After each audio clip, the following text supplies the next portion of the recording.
Mill Library. Got it. At 7 p.m.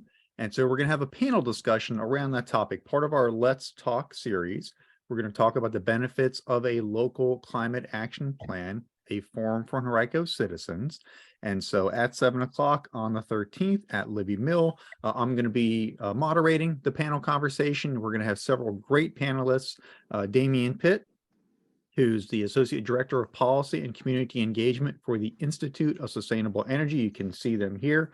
Is going to be one of our panelists, also their sponsoring organization, which we're very happy to have on board. David Robinson, who's a co-founder of the Earthwork Collective and executive board member of the Virginia Clean Cities and creative director for Bird Studios. He's based out of Charlottesville and has been very instrumental and active in working with the city of Charlottesville on making their climate action plan more user-friendly. So that'll be part of his point of view. Sherry Shannon, co-founder of Southside Relief and director of Shannon Strategies. Laura Thomas, who leads sustainability for the city of Richmond. And then several members to be determined. We're going to have several folks from Green Teens representing the teen and young adult perspective. So we're really excited about this opportunity. We're also inviting all the members of the Board of Supervisors, as well as other folks to come out and share in this conversation about a climate action plan for Henrico. So thank you so much, and I hope to see you all there as well. Great. Thank you so much, Mark. And thank you for being the moderator, and thank you to everybody who's on that Climate Action Committee for working on this and working to put this event together. It looks like it's going to be fantastic. You should look for an email coming out tomorrow with all the details on that. Oh, Anne-Marie, I think you muted accidentally. Can't hear you. I am so sorry about that. I have no idea how I did that. So I don't know at what point was I muted for all of that.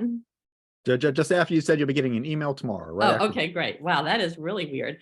Yeah, so email going out tomorrow with all the details on the climate plan forum and the registration link. So coming up Saturday, April 22nd is Earth Day, Henrico County's Earth Day at Deep Run Park. HCAN will be participating. And I see we have Charlie Lively on, the manager of Henricopolis Soil and Water Conservation District, and Henricopolis will be represented there as well, doing our tree seedling giveaway.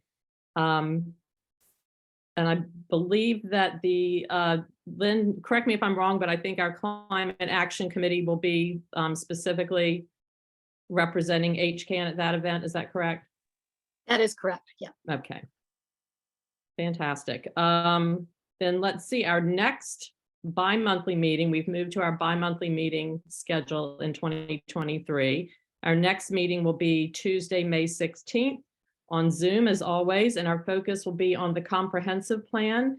We have touched on this before and usually gets woven into a lot of our discussions. And at the May meeting, we are going to use the county's meeting in a box tool to solicit input on the comprehensive plan. Any questions about upcoming events? If not, I'll ask, do we have any partners or ally organizations on the line that want to share any events they have coming up?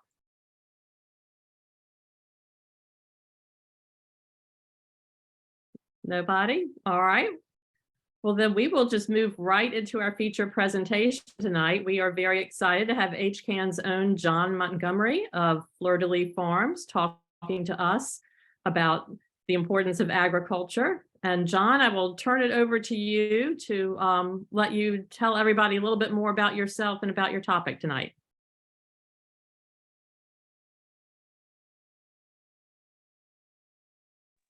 John, you're muted.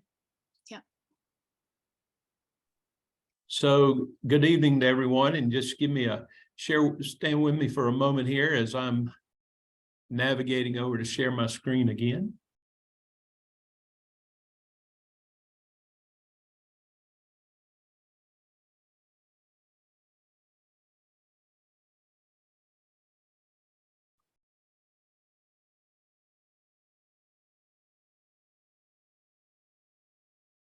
There we go. All right, well, thank you so much for the introduction and your patience as I got everything lined up there. I want to tell you how excited I am to share this with y'all tonight. And although we're going to be brief, it's not because the topic is not deep and wide or it's not very important. It's just because I want to be mindful of everyone's time and respectful. As Anne-Marie indicated, my name is John Montgomery, and my wife and I operate and own Fleur-de-Lis Farms in Eastern Henrico. If you're familiar with Deep Bottom Landing and Kingsland Road, we're about 0.4 of a mile off Route 5, right almost directly across from the road going down to Deep Bottom Landing. There we raise, we were talking earlier before everyone got on, but we have pasture-raised poultry for eggs and for meat birds. And we also grow vegetables on about 2 acres. We have a full-time farmer there with us this year, Sam Markwith, who we're excited about the opportunities there. So we do a poultry CSA or community shared or community supported agriculture. We also do a vegetable option as well. And we're just really excited about that. And in addition to that work, Cappy, my wife, also runs the farmers market at Dory Park.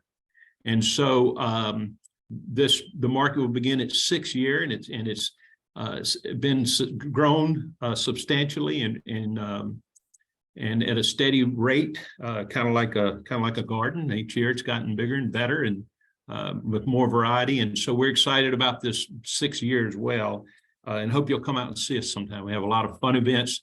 Opening day will be the first Saturday in June, and it will be Celebrate Verona Day. So to have an agricultural theme, we'll have some antique tractors and a lot of stuff for kids, and the county partners with us. There'll be live music. There's almost live music every Saturday. And then the last thing, kind of in those announcements frame, to help support the market and do things we do, we have SNAP match for our SNAP families, and we think Cappy created a program called Little Snaps. So for families who participate in SNAP and have children, they get additional funds to spend on produce and vegetables and so forth. And so one of the things we do to help raise money for that is we have a crawfish boil on May 20th at our farm. So if you are inclined to come out and either just for the fun or for the crawfish or the beer or the fellowship or all of the above, it's May the 20th, and you can find information about that. And you can certainly reach out to me if you have some information or would like some more information. And before I begin, I just want to say that, you know, we're certainly not experts on what we're going to offer here tonight. I'm glad to lead the conversation, but you know, the experts out there are the Bill Nelsons and the Steve Gallmeyers and Mark Farkases, and those folks who have been farming in Eastern Henrico since before it was known as Eastern Henrico. It was just Henrico. And so they're really the folks who could speak to this in greater detail, but I'm certainly glad to lead the conversation. And so let's talk about it a little bit. I think the place to start might be with the title, and I would tell you, I don't mind telling you it's an ambitious title. I was going to say preserving agriculture in Henrico, but I thought it was a little more appropriate, and maybe, you know, I'm also an attorney, and they always say you make your best case in opening statement, and so I figured I would reach as far as I could. Of course, you can also overpromise. So I'm hoping I do not, I reach far, but don't overpromise. And then the subtitle, of course, is Saving the Planet. And everybody keeps leaving off the part that's most important, or at least doing our part in our little corner of the world. And so I think that that's what I want to talk about us tonight. I want to talk about kind of the big picture, and then I want to drill it down to what we're doing in Henrico and what we can do better. And then finally, before we get into it in great detail, I want to recognize we have some of our partners from the county participating tonight. And we're always glad to have you, and certainly appreciate the fact that you take time after the duty day to come participate with us, and hopefully as we go work together on certain things. So let's talk a little bit about what we're going to talk about. So we're going to talk about the why. We're going to talk about the challenges that we face. Then we're going to say the now what's. What do we do with that information? And to help us decide what to do, we're going to look at what some others are doing, and we're going to finish with what I'm calling a call to action, or at least an invitation to join in doing some work, sort of like what we see is going on with the Climate Action Plan Committee. So let's just start with the why. Why is agriculture? Why is it important? I mean, on its face, there's certain things, but you know, survey says if you look just back to September of this past fall, with the summary of the initial public engagement for the Henrico Next, the comprehensive plan, which Anne-Marie says kind of weaves its way through everything, and it does. You know, one of the top three you see there, or the top three really had to do with outdoor amenities and with the things that come with enjoying the outdoors and the quality of life that we have. And number three on that list, and it was a close three, was preserving permanent open space in sensitive environmental areas. And I'm going to suggest to you that there's no better way to preserve permanent open areas than to focus on and preserve agriculture. We also know that a flourishing agricultural economy leads to economic growth.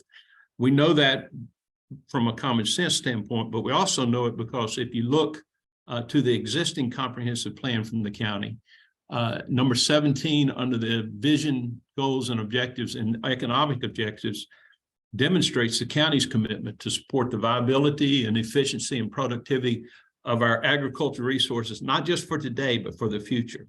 So the county recognizes it, and the county has incorporated into its comprehensive plan. And so I think it's important for us to partner with the county to see that economic goal and vision come to fruition. Now let's talk about some of the benefits of locally grown food itself. Well, number one, it's more nutritious. It's more nutritiously dense. You know, we as a country know we're facing an epidemic, or at least a crisis, or a challenge, if you will, of obesity in our children and just good health in the general population. And it's a demonstrated fact that locally grown produce that doesn't travel as far, some vegetables lose as much as 50% of their nutritional value in 3 to 5 days of coming off the vine or being picked and processed. And so you can only imagine that many of the things that we rely on and many of the things that people, customers go to and consumers go to the store and buy thinking that they're buying something very healthy, which they are, is not as healthy as it could be if we focused on local produce. It also, our local produce and our local food has a much lower carbon footprint. And there's a couple more slides that are going to talk about this.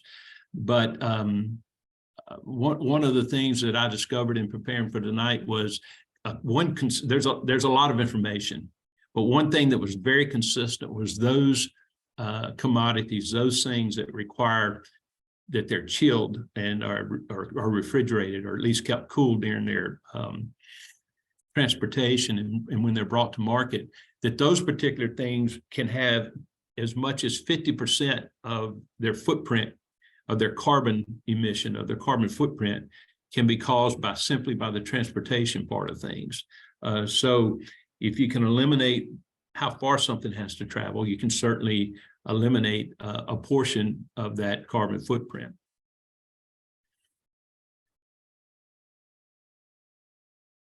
I think we all are familiar with the fact that, or maybe we're not, but that, you know, one of the next couple of slides are going to talk about the fact that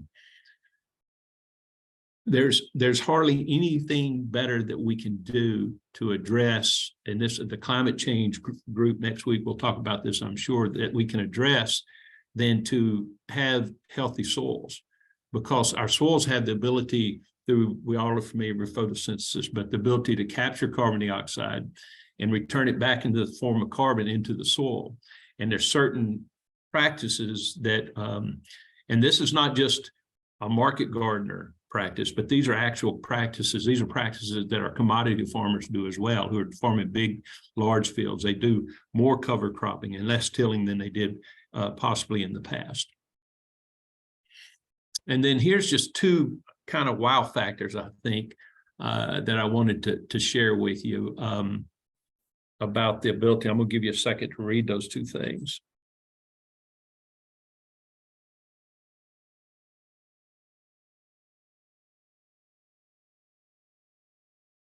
So first of all, I just want to point out that the two speak to two different things. One speaks about absorbing carbon dioxide, and the other speaks about the potential to store carbon and sequester carbon dioxide and carbon. Of course, the two processes behind those are related, But certainly with the carbon dioxide, the notion is that as the plants take in carbon dioxide, they convert a portion of it to sugar and to carbon itself, which is the woody part of the stems and so forth of plants. And then they release oxygen. And that's, part of the cycle of life that we've all learned about from elementary school science, and throughout. But that's a pretty amazing factor that if we can just improve how we treat the world's soil, if we can just improve how we treat Mother Nature's skin, if you will, that we have the ability to absorb and affect the amount that the United States emits annually in carbon dioxide.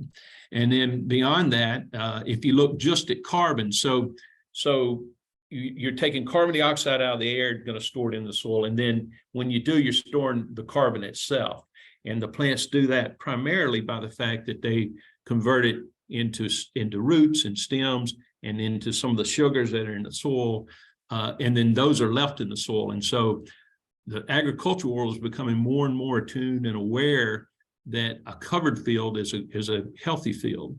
And so that residue left on the field, and the notion, when I grew up, a lot of times I would think what a beautiful field something would be, because it would be completely, it would be cleared and it would be plowed and it would be fresh dirt and not a weed in sight. Well, first of all, there's a lot of weeds out of sight that were just waiting to germinate that have now been turned up with that practice.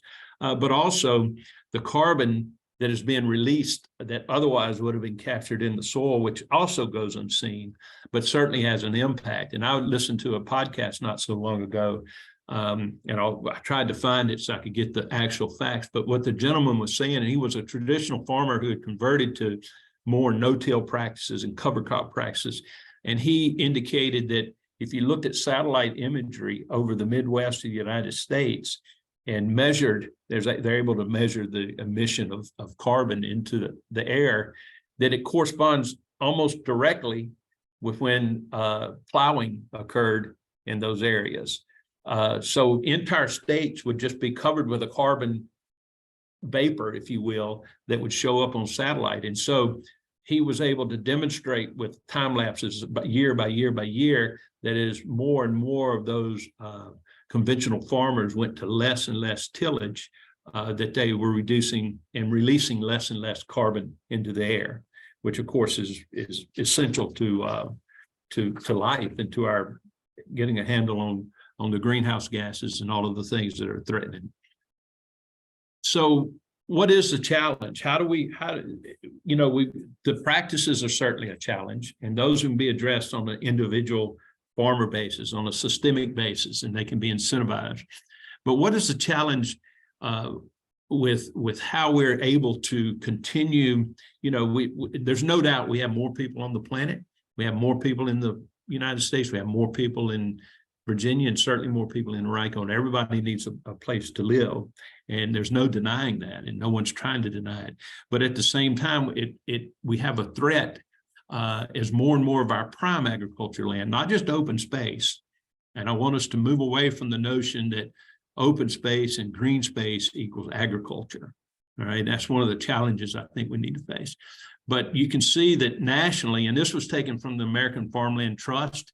And if you're really interested in this, which I hope that you are, and make a note of that, I got this information through Parker Angelosto with the Capital Region Land Conservancy, and the American Farmland Trust has a very interesting website where you can actually drill down to county level throughout the United States, and you can see a projection. You can see what farmland has been lost in the period of time, which is reflected there, 2001 to 2016. You can then drill down and see and apply 3 different models. One of them is business as usual. The other is more of a rampant growth, not unchecked, but certainly more aggressive. And then the last one is doing some things that are smart and capable in having some compact growth and so things to preserve bigger swaths of farmlands. And you can actually see some of those projections. So nationally, the projection is, or the fact is that from up until 2006, and that 15-year period of time, we were losing about 2,000 acres of farmland and rich land every day. every day in the United States. And it's projected that over that period of time from 2016 to 2040, which is not that far off, that we will lose another almost 18.5 million acres. And that's just a lot. So we have to decide as a society and as a country if that's sustainable or not. And if it's not, what can we do to enhance and improve things? And then in Virginia, you can read the numbers for yourself.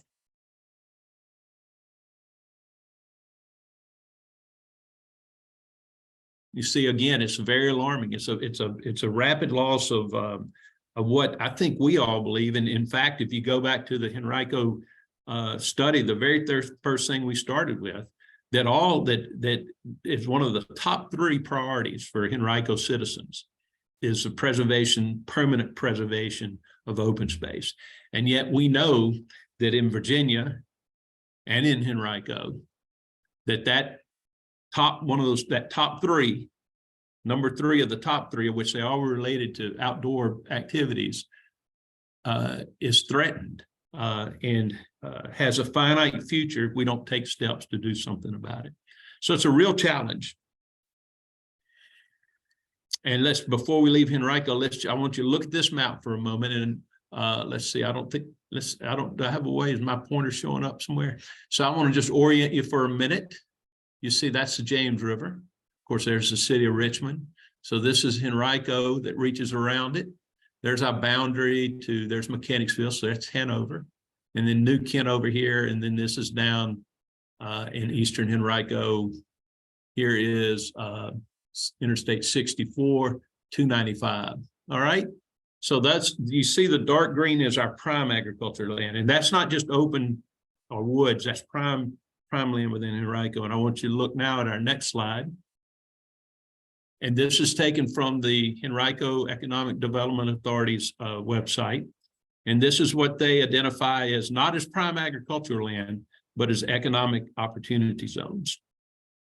And so we need to change that conversation. I think one of the, when our organization, when HCAN first began to come together, one of the things Tom Lapis with Henrico Citizen took some, I think he took some notes during one of our conversations. And one of the things that he attributed to me, but I think somebody else probably said it because I think it's pretty meaningful. And that is that as the decisions that are being made between what to do with prime agricultural land when it's considered economic opportunity zones, that a voice that needs to be at the table are those that are advocating for the prime agricultural lands, that they are in fact not vacant, waiting to be developed. So now what can we do about it? Well, so there's 2 levels of approach, if you will, that I've kind of discovered. One is programs, and I'm going to give you some examples of these in just a minute. And so these are sort of direct action things in dealing with food and local food production. So they're supporting farmers markets and things of that nature. And then others, another group of way to do things is with policies and the advocacy for adoption and promotion of practices and sustained practices for local farming, which would include traditional growers. So as we go forward and think about what we can do about it, we've got two approaches that we can take. And I suggest and I encourage us to take both of those. So let's first talk about programs and what that means. I told you farmers markets. There's also some of the local grocery stores that support local growers in large part. And so seek those places out, you know, the old notion about voting with your dollars and with your feet. So support them with their, at the bottom, you see the farm shares and the community, I beg your pardon, the community supported agriculture, which if you're not familiar with that is, it's like a subscription service. And it just gives it evens out cash flow for farmers, and it gives them some assurances that they're going to be able to sell some of their product, because there's 2 sides of being a farmer. There's you grow it, and then you got to sell it. and you can grow all in that you can grow on an acre. You can have the most abundant acre on the planet, but if you can't have a market for it, if you can't get people interested in buying it, you can't continue to do that. So those of us who are consumers in this, we need to be supporting the farmers and those who are growing so that they can continue to do it. And then another way to be a programmatic way to be involved and to support the whole thing is to get involved with organizations that promote local sustainable agriculture. I'll give you two examples. One in Eastern Henrico at Fairfield Middle School. It's the Cornerstone Community Farm. It's a great organization. It gets wonderful support from Henrico County Public Schools and the Board of Supervisors for some things that they do there. And it's evolved over time. It's really a great opportunity, not only for people to get their hands in the dirt, for the community to grow there in the space, but also for our young people to understand where food comes from and have an interest in knowing how it's important that the soil is healthy, so the food is nutritional. Another one is Shalom Farms, and there's others as well in your communities. So do one of these things or all of these things and support the kind of the local food movement. And then the other side of things is policies. And I kind of think about policy, the programs are direct action, and they're things that hopefully will make a difference in farmers' operation this year. It will make a difference in your life this summer, this growing season. I think of policies as kind of bending the arc over time of the trajectory of how things are going to go. And that means that there's going to be wins and there's going to be losses, and there's going to be some big wins, and hopefully there won't be big losses. But that it's a long haul fight, but it's worth the fight because, as we said in the very beginning, it's about saving the planet, or at least our little part of it. So what are some of the policies that we can continue to advocate and push for? And the first one is one that's in place right now, and that is if you don't own agricultural land, you'd have no reason to be aware of this. But it's that Henrico County has what's called a land use tax exemption. So where our 15 or 16 acres, really 15 because our house sits on about 1 acre, so it's not under the program. But our 15 acres, as long as we're growing either animals for commercial, for the market, or if we're growing vegetables or fruits and vegetables or hay or anything of that nature, that's an agriculture business. The land is the assessment is lowered to reflect that. So it's not assessed as my neighbor's 2 acres who just that has their home on it. It is in fact operating as a farm. So there's incentives. So our county is doing some great things right now, and that's not limited to Henrico County, but that's sort of a baseline of what's going on. We can advocate for more financial help to help farmers keep farming. Now, this is really important for what I call traditional farmers, those who are my 15 or 16 acres, my Cappy and I are 15 or 16 acres. If we were doing commodity farming, we were doing the things like the Ingalls family does, and Mark Farkas does with some of his larger, and Mr. Goldmeyer and others. We've got to find a way to make sure that open space that we cherish so much is not left upon just the family of the farmer to support. And there's a number of ways that we can do it. Some of them are already well underway. And that's with conservation easements. I mentioned before the Capital Regional Land Conservancy.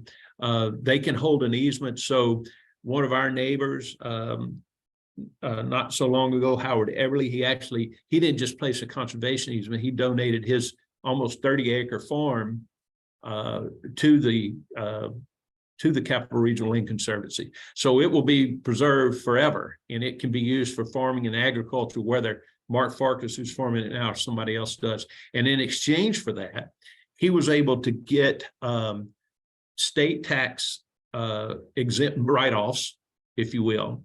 And if a person can't use those write-offs, if a farmer doesn't have enough taxes that they're $300,000 or $400,000 worth of state tax write-offs would be of value to them, there's a market where they can actually go sell them and get somewhere between 85 cents and 90 cents on the dollar.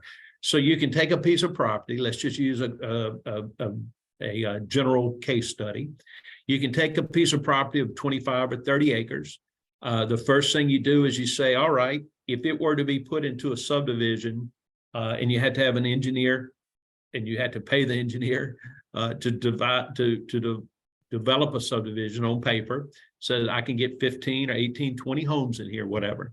Then the engineer says it would cost a certain number. It costs $100,000 to put road and curb and gutter and sidewalks and everything that would have to go to build a neighborhood. And then you get an appraiser who would stand up to an IRS review, who will say those 20 home sites in Eastern Henrico, based on, and I'm using Eastern Henrico as a study, but it's anywhere, that based on the market would be worth, you could sell that to a developer for $600,000, $800,000, whatever the case may be. So then you back out the cost of development, it may be $500,000 that you say would be net as a result of that development. If you make a conservation easement donation, that means you get to keep the land, but you're giving up the right to do anything on it other than conserve it. Then you get a certain value for what you've given up. If you give up the whole thing, if you donate the whole property, then obviously the value is greater, and you're able to take those tax credits into organizations that sell them. So those are programs that are available, and I think that one of the things that we need to do as a group, and that I'm going to ask that we consider trying to find a way to do, is reach out to those people in the larger blocks of land and make sure they know that they can keep farming their land and they can realize some benefit, some revenue in the short term from that, to recoup some of their costs and either put it back into the land or maybe send a kid to college, or whatever it is that they need, that we all need money for, not just a farmer, but we all need money for, and they can do that. The other thing that that is available is purchase development rights, and we'll talk about that in just a little bit more. It's like an easement, but it's not precisely the same. We can support good zoning practices that protect prime agriculture by avoiding urban sprawl. One of the ways you do that is you have compact development that's more highly dense. And so one thought is, if you put, let's just say, 1,000 homes on 300 acres, then that, and instead of on 1 acre a lot, let's just say it's 1 for 1, then that, instead of putting 1,000 homes on 1,000 acres, you now concentrated on 300 or 400 acres. Now, that trade-off only works if you keep the promise that other 400 or 500 acres is not going to then become another development of 500 homes, and the next one to it, and the next one to it. So there's got to be what did they used to say, trust but verify. There's got to be a trust that in fact that bargain is going to be held up, but also there's got to be a willingness to verify and to hold people accountable to that. And we've seen some developments like that, and we've seen some promises come out of those that are already coming to fruition. But this is, like I said, it's bending the arc over time. So we got to stick with it over time if we're going to change the trajectory. Let's see and then the last thing there, I think, is kind of an overarching idea. I mentioned it a while ago, and that's just, we've got to change the conversation. And meetings like we're doing tonight, and our commitment to what we've been doing for HCAN for the last 12 months will begin to have the effect of accomplishing that last bullet there. And that is to change the notion that agriculture land is just, that people drive by and go, wow, look at that, that's vacant land. It's not vacant land. It's not vacant. It's also not land that's an economic, what did it say before? An opportunity, development opportunity, or whatever the words were. I'm sorry. I can look back at my slides and see, but you know what I'm talking about. Those two maps that I showed. It's not that. It is occupied, and can be in its highest and best use. And that's our job, I think, to speak on behalf of that land.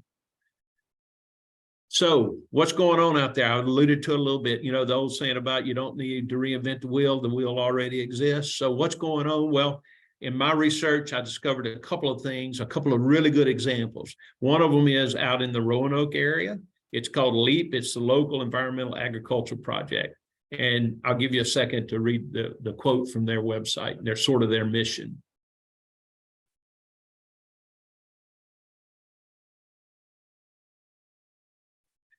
So when I said a few minutes ago that there's two ways to do it, programs with direct action, that's what LEAP does. And out of LEAP came another kind of subset, and that is their what they call the Roanoke Food Shed working group. And it's less about it. So LEAP began, the first thing LEAP ever did was probably 15 or 18 years ago, I think. They established a farmers market, a very robust, strong farmers market. And now they sponsor a number of those and a number of food hubs and a mobile market and some things like that. So they're actually taking locally grown food and putting it in the hands of people who need it and who can use it. And they're promoting things, their SNAP and SNAP Match and all of the things in cooking classes. So, I mean, it's very hands-on. Out of that grew the Roanoke Food Shed Network or working group. And they have these 4 bullets of what they say they want to do. And you can see it's kind of, if the programs, and if LEAP is boots on the ground, this is sort of at the 10,000 foot level, certainly not the 50 or 100, but down at kind of at the 10,000 foot level. So they're kind of looking over the horizon. They're seeing what's next. They're advocating for policy changes and policy improvements that are regional, not just within the Roanoke city limits or the county limits immediately around them. And I talked to you a little bit about the tools that exist, the purchase development rights. This particular program is as a creation of the state under state statute. It exists. The VDACs are the Virginia Department of Agriculture and Consumer Services, which, by the way, is a phenomenal organization with a lot of great resources, particularly their website. You can find out almost anything you want to know about agriculture on there, or at least where to look. They list about over 20 localities that have some PDR program, and Henrico County is not on there. And there's some reasons that some of the ones that are on there, if you go and look, they're not as enthusiastic about these as they once were. But it's a baseline, it's a place to start, and it's certainly something that can be worked on. And in effect, what it does is there's an allocation of local dollars. It can either be some places take it straight from the general fund, others take it from earmarked. Each locality, when you record a deed, you have to pay a deed tax, and part of that goes to the locality. And some localities take a portion of that and put it aside for the PDR. And the idea is that you, instead of the easement simply being in place or the tax credit being the only thing that a farmer or landowner receives as a result of donating their land in the easement, they actually get purchase development rights. So the government, the locality, purchases the right to do the development on there, and it preserves that land forever. The place where you hear these mostly done have been down in Virginia Beach. And I will just tell you right now, it is a political tussle. Several years ago, if you do just a little bit of research, I guess it was Virginia Beach city manager is what it would be, proposed to eliminate the PDR funds to help with stormwater. And, who could be against helping with stormwater? They're down there, their hurricanes are coming, and, that's a real need and everything. But the community, and because it had been established for so long and was entrenched, they have a commission, an agricultural commission, sort of like EDA, but for agriculture. They were able to advocate and keep some of the funds there. So they were able to do both things. And that's certainly, I'm a win-win sort of guy. And I think HCAN is a win-win sort of organization. And so that we can look to that as a win-win as well. And then I spent a great bit of time already talking about conservation easements. Timing is amazing in that just day before yesterday, Lynn shared with me this announcement out of Loudoun County where they have a farm exchange event. And there's a lot of information there. So I won't stop for you to read it, except you read it while I'm talking to you if you want to. But what in effect it is, it's the stakeholders. So it's Loudoun's Rural Economic Development Department. Sounds a lot like Economic Development Authority, but to focusing on rural areas and farming, with the local soil and water and the local farm bureau and the cooperative extension, and they're doing a farm exchange, and it's going to pull together. And what I envision, if we can do something like this, is you can bring some young farmers who want to grow, but don't have the capital for either equipment or for land or both. And we can do something like the county's talking about down at Runnymede, or we can do something even closer in some of the locations where we can get in a cooperative way. We can own some equipment as a group that they can use together, and they can farm in increments of, for a small fee, they can participate and farm in increments of maybe half an acre or so. But all of that can be worked out. It's just that unless we have something like this on the books, unless we have something like this underway, it never happens. It never happens. If you had to start from zero, you'll never get off zero. You got to start.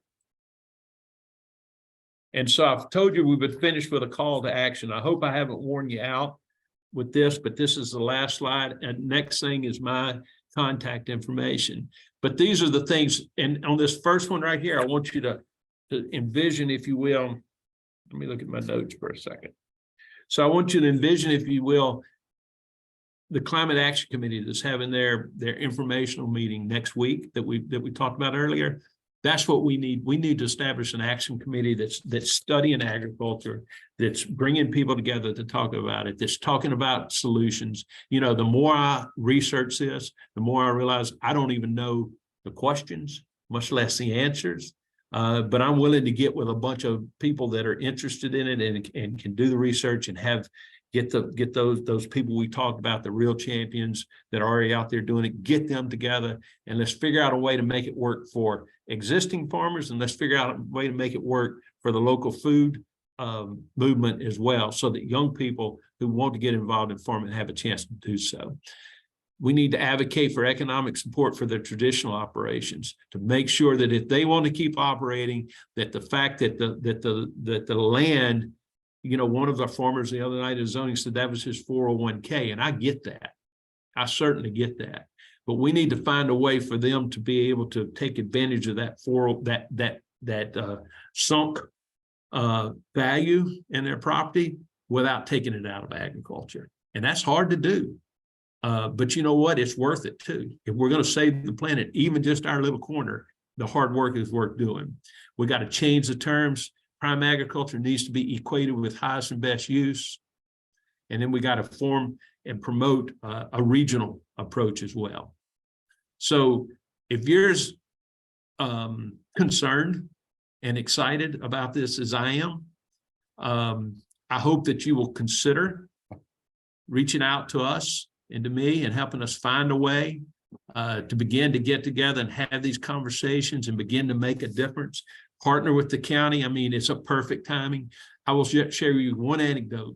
When the ordinances were being rewritten not so long ago, 2 or 3 years ago, the zoning ordinance, another couple that farmed near us and now's moved out of the area, but they were trying to do more farming on a small acre, and there's nothing wrong with that. 1 or 2 acres, you can grow a lot of food, and they were doing poultry there. And so we met with Ben Blankenship at the county, and we shared with him what Loudoun County was doing and some other places were doing to allow poultry and animal husbandry on small spaces, and working with the soil and water to come up with an improved nutrient plan. And we were able to, at that point in time, something that I don't think Ben had necessarily considered, but he gave it full consideration, and we're able to advocate and end up with a code being included, or a provision being included in the code that allow for those things to happen. So I'm excited about the opportunity to work with the county. I'm excited about HCAN. I think it's worth the effort, and I hope you will join us. John, thank you so much. Do we have any questions for John? We can drop them in the chat.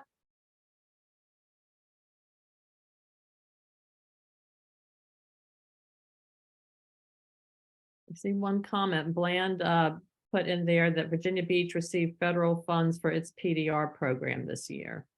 That's wonderful. I was not aware of that, but see, that's why we got to have Bland. That's why you got to join on this group with me. You need to be chair of this thing. No, we got, I mean, there's great opportunities, and Bland, thank you for pointing that one out. Yeah, Any I raised questions? my hand because I can talk better than I type. Absolutely. So John, I saw an article in one of my news feeds this morning, I think from an article that was in the Mercury a couple of days ago. Apparently, let me read the headline: that no losses, no gains for Virginia farms and farmland in 2022. So the numbers stayed the same as they were in 2021. Do you think that's a function of just the lack of investors developing those properties, or are people really working hard to keep their farms going? Thoughts on that? I didn't read that, so I don't know. And so this would be pure speculation. And I bet you that who asked the question first of all? I didn't see. Mark Deutsch. There you are. Thank you, Mark. So I didn't see the article, but my hunch would be it's a little of both. Because if the demand goes down, then obviously there's less opportunity or less likelihood of land being taken up for that purpose. But I would expect it's a little bit of both. But I want to read that because that sounds interesting. Yeah, I'll drop it in the chat for everybody. Thank you. Hey, John, great presentation. Charlie at Henrico Soil and Water Conservation District. We have meetings occasionally with farmers. We work with farmers a lot. And, some of the things you mentioned, John, would be very appropriate and palatable for some, such as planning, such as sending kids to college, such as other options, because a lot of the farmers are looking for that. Yeah. Land use taxation program is huge. A lot of our folks we work with say if that wasn't in place, we'd have had this sold yesterday. So that's a huge deal. But like you mentioned, there's other things like conservation easements, other programs out there that could be applicable for a lot of folks. So wanted you to know Henrico is here. We'd like to be a resource to help. And Charlie, thank you for speaking up. I mentioned a lot of partners out there and did not mention Henrico and Charlie, but two things. One is I think you're absolutely right about the taxation policy and the land use exemptions and so forth being a big deal, because a lot of times it's just a little bit that pushes you over the edge, and those are big chunks of things. But the other thing is that Charlie, your group, what y'all do, it's a variety of things, and we really. Sometimes the drip will wear you down, but when y'all's drip of support is what keeps a lot of people going. So we appreciate it. Well, go ahead, Lynn. Yeah, one thing that came up recently that I thought was interesting that we might need to kind of figure out a solution to is when there was a development that was passed recently in the Varina area. At one point, there was a thought to possibly cluster the houses even more closely together and then allow some open space that could then be used for agriculture. I guess that's sort of a traditional cluster development is what that is.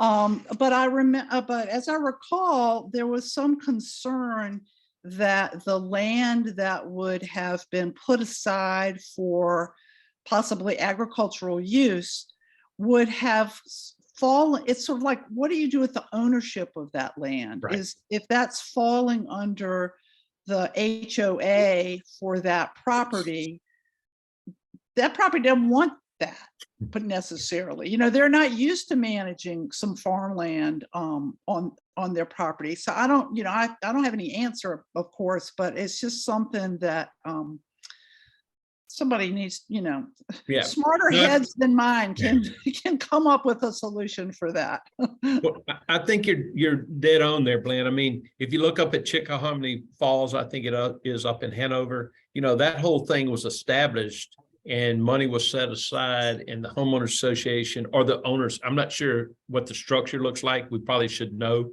if we're going to talk about this, but you had to go into that with your eyes wide open. That can't be something.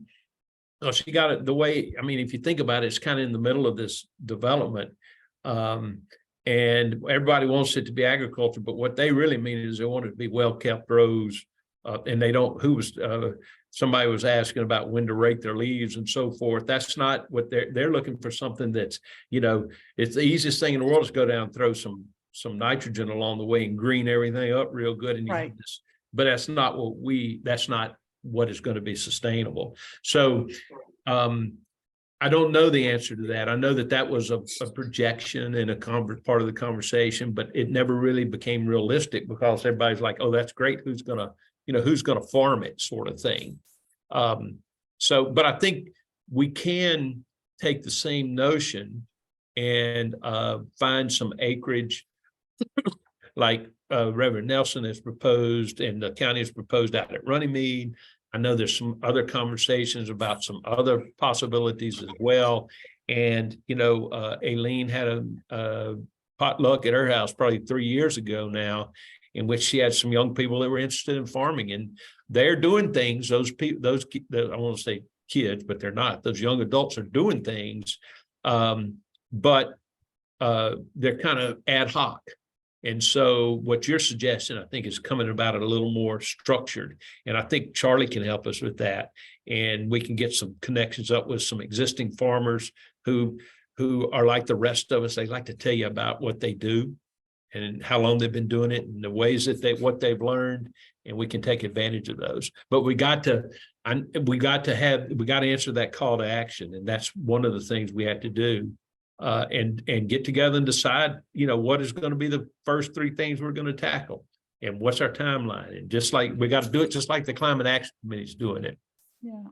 So I've got one more question too, which is, do the farmer, we have some very robust farmers markets in the metropolitan area. Do any of the people that participate in those markets, do they ever get together at all? Because what you were talking about the LEAP and then what's happening in Roanoke, and even now what they're talking about in Loudoun County, makes you think, do the Richmond metropolitan people ever get together? Charlie was saying that they have meetings from time to time and they share certain things. I know there's requirements annually when you're going to use herbicides and pesticides and those sorts of things to get a certain amount of refresher and all.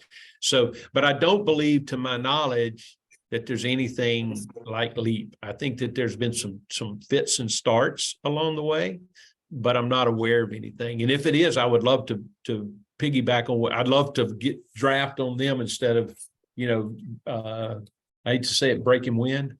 Right. To start the thing off. So, and I'll jump in real quick. Henrico has meetings from time to time. There's also Henrico County Extension. They do a lot of the pesticide certification for farmers. We also have USDA, NRCS, the Natural Resource Conservation Service, and then the Farm Service Agency, which actually has county committees in which, there's some farmers from Henrico that serve on that committee for Henrico. So there's certain groups that are facilitated by, local governments and up to the federal government. And, a lot of them, see each other in church on Sundays too. So there's that as well. There's being a member of the same community, going in the same circles, shopping at the same places, having gone to the same schools growing up. And Henrico has a lot of that. Yeah. Thank you, Glenn. Thank you, Charlie.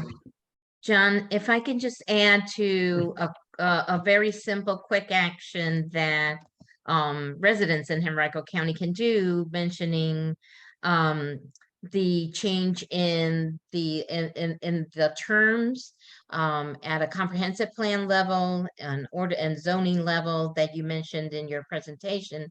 Henrico County is in the process of doing the comp plan review. And so if I can just remind everybody to please spread the word, because John is right, there are conversations that need to be had, that can be had about zoning and the comp plan. I put the link to Henrico Next. And please spread the word, because not a lot of people are participating. It is a problem. We can't get the word out enough. And so that's like the most simple action countywide from actions to take that you could do very quickly. And Aileen, on that, just to follow up on it, I know we're getting close on our time, but when you complete the surveys and all, a lot of times the choices don't necessarily match up with what we would want the priorities to be. So if one of the choices is green space and you have a chance to write something in, write in agriculture, because rural character is not the same thing as agriculture. I think someone said rural character, you know, those signs that with the farmer on the tractor that says share the road. I consider that rural character. But the acreage beside that sign with somebody actively farming it and a way for that family to keep farming it or the next family farm, that's agriculture. So if you want yellow signs with people on tractors, vote for rural character.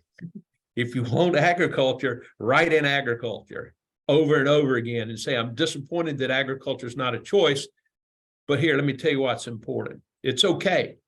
It's okay. We got a voice. Let's use it. Well, thank you for the opportunity to present. Anne Marie, I turn it back over to you unless there's a question for me. Any other questions for John? John, thank you so much. That was a fantastic presentation. Your call to action slide was very thought-provoking, and I'm very excited for this group to find ways to move forward together, acting on those action items. Thank you so much. And Charlie, thanks for everything that you added to the conversation as well. Thanks to everybody for being here. Again, appreciate you all being here, participating, getting this organization to the 1-year mark. Woohoo! Very exciting to have reached that milestone. Check your email tomorrow for details on the April 13th Climate Planning Forum. Thanks to Mark and Aileen for telling us about that event and everybody who has been working so hard to plan that. This is really one not to miss. So be sure to be on the lookout for that email. Thank you all so much. And we will see you again in May.